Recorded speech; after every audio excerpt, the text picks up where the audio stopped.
दोस्तों आज की कहानी मेरे साथ शेयर की है मनोज जी ने, जो कि उत्तराखंड के रहने वाले हैं। तो चलिए आगे की कहानी आपको इन्हीं के पॉइंट ऑफ व्यू से सुनाते हैं। लेकिन आगे बढ़ने से पहले अगर आपके पास भी कोई ऐसी हॉरर स्टोरी या फिर कोई ऐसा इंसिडेंट है जो कि आप मेरे साथ शेयर करना चाहते हैं, तो स्क्रीन पर आपको मेरा व्हाट्सएप नंबर दिख रहा है। इस पर आप अपनी कहानी मेरे साथ शेयर कर सकते हैं। तो चलिए बढ़ते हैं कहानी में आगे की ओर। मेरा नाम मनोज है और मैं उत्तराखंड का रहने वाला हूँ। दरअसल ये घटना मेरे साथ आज से लगभग 4 साल पहले घटी थी।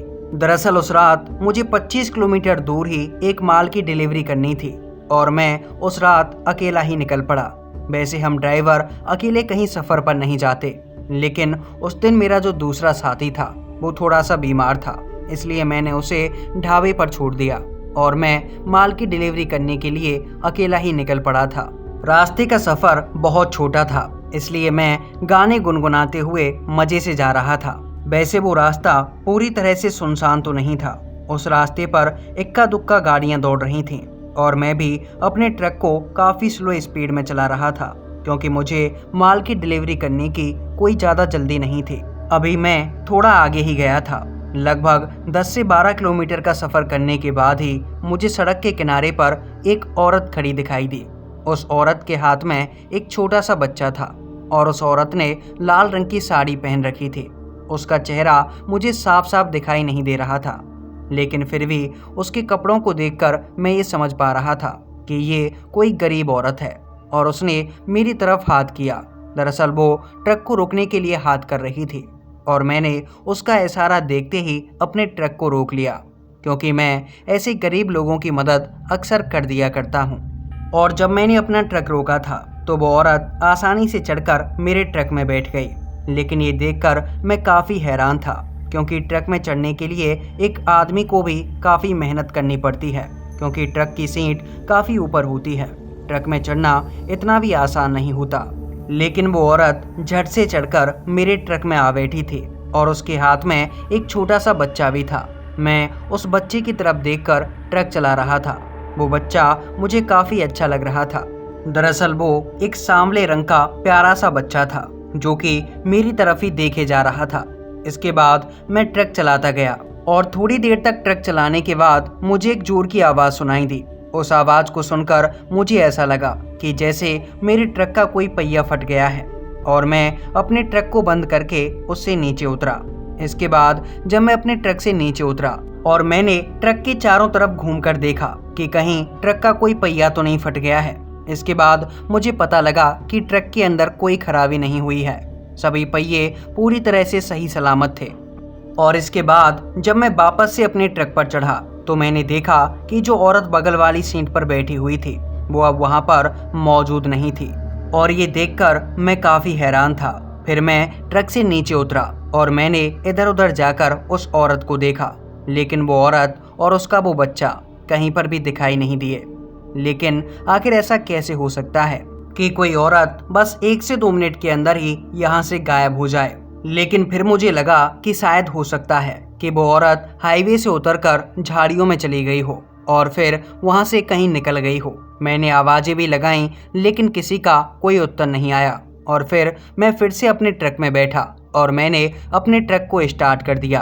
अब मैं ट्रक चलाता हुआ अपनी डिलीवरी पॉइंट की तरफ जा रहा था। लेकिन जब मैं काफ़ी आगे बढ़ गया तो मुझे ट्रक की छत के ऊपर से किसी के उछल कूद करने की आवाज़ें आने लगीं। उन आवाज़ों को सुनकर मुझे ऐसा लग रहा था कि मानो काफ़ी सारे लोग ट्रक की छत को लाठियों से बजा रहे हों। फिर मैंने अचानक से ब्रेक लगाई और ब्रेक लगाते ही ऊपर से एक औरत और एक छोटा सा बच्चा नीचे आ गिरा और मेरा ट्रक सीधा उनके ऊपर से निकल गया और ट्रक से उनके टकराने की भी आवाज़ मुझे साफ साफ सुनाई दी थी।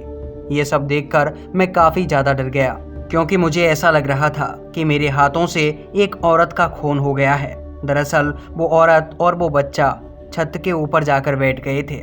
लेकिन फिर मैं ये सोचने लगा कि आखिर इतनी जल्दी वो छत के ऊपर जाकर बैठ कैसे गए थे। और सोचते सोचते जब मैं ट्रक से नीचे उतरने लगा तो मुझे ट्रक की साइड मिरर में अपने पीछे वो औरत और वो छोटा सा बच्चा दिखाई दिया। दरअसल उस औरत ने अपने छोटे से बच्चे को हाथ में ले रखा था और वो एक जिंदा औरत की तरह बीच सड़क पर खड़ी हुई थी। ये देखकर मेरे हाथ पैर कांप गए, क्योंकि उसे देखकर मैं ये समझ चुका था कि कोई भी इंसान ट्रक से इतनी गहरी टक्कर होने के बाद जिंदा नहीं बच सकता। जरूर ये कोई ऊपरी हवा है। और ये देखकर मैं वापस से अपने ट्रक में बैठा, लेकिन मेरा ट्रक अब स्टार्ट नहीं हो रहा था और वो औरत मुझे मेरे ट्रक के चारों ओर मंडराती हुई नजर आ रही थी। मैंने ट्रक की दोनों खिड़कियों को बंद कर लिया था, लेकिन इसके बाद भी वो औरत मुझे अपने सामने दिखाई दे रही थी। लेकिन इसके बाद मैंने और भी डरावना मंजर देखा था और उस मंजर को मैं चाहकर भी कभी भुला नहीं सकता। दरअसल उस औरत ने मेरे सामने खड़े होकर उस छोटे से बच्चे को जमीन पर रख दिया और इसके बाद वो छोटा सा बच्चा मेरे सामने देखते ही देखते बड़ा होने लगा और वो बच्चा बड़ा होकर जैसे एक इंसान बन चुका था, एक बड़ा सा इंसान जिसकी दाढ़ी मूछें भी थीं और उसका एक भयानक चेहरा था जो कि खून से सना हुआ था। उसे देखकर मेरे हाथ पैर कांप गए और मैंने ट्रक को स्टार्ट करने की कोशिशें की, लेकिन काफ़ी कोशिशें करने के बाद भी मेरा ट्रक स्टार्ट नहीं हुआ और अब धीरे धीरे मेरा शरीर जैसे सुन्न पड़ने लगा था और वो दोनों मेरी तरफ देखकर ही घूरे जा रहे थे। वो दोनों मेरे ट्रक के ठीक सामने खड़े थे और उनको देख देख कर मैं बेहोश हो गया। इसके बाद मुझे कुछ याद नहीं। अगली सुबह जब मेरी आंखें खुलीं तो मैं एक सरकारी अस्पताल में पड़ा हुआ था और मेरे साथ 2 लोग खड़े हुए थे। मेरे होश में आने के बाद उन्होंने मुझे बताया कि मैं सड़क पर बेहोश पड़ा हुआ था और पास में ही मेरा ट्रक पड़ा हुआ था जो कि एक्सीडेंट की हालत में था। इसके बाद उन्होंने उस ट्रक को वहीं छोड़ा और मुझे अस्पताल लेकर आ गए।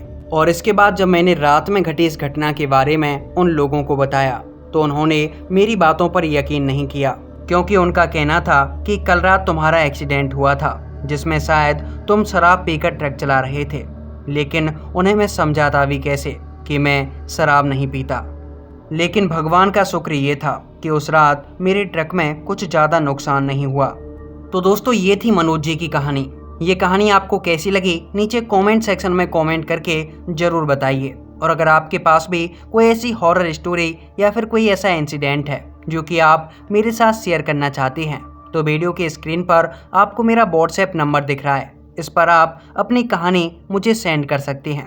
अगर आप मुझसे बातें भी करना चाहें तो भी आप व्हाट्सएप नंबर से मुझसे बातें कर सकते हैं। तो चलिए, आज की कहानी में बस इतना ही। अगर वीडियो को लाइक नहीं किया है तो वीडियो को लाइक और चैनल को सब्सक्राइब कर दीजिए, ताकि आपको इस चैनल पर आने वाली ऐसी ही डरावनी कहानियाँ सुनने के लिए मिलती रहें।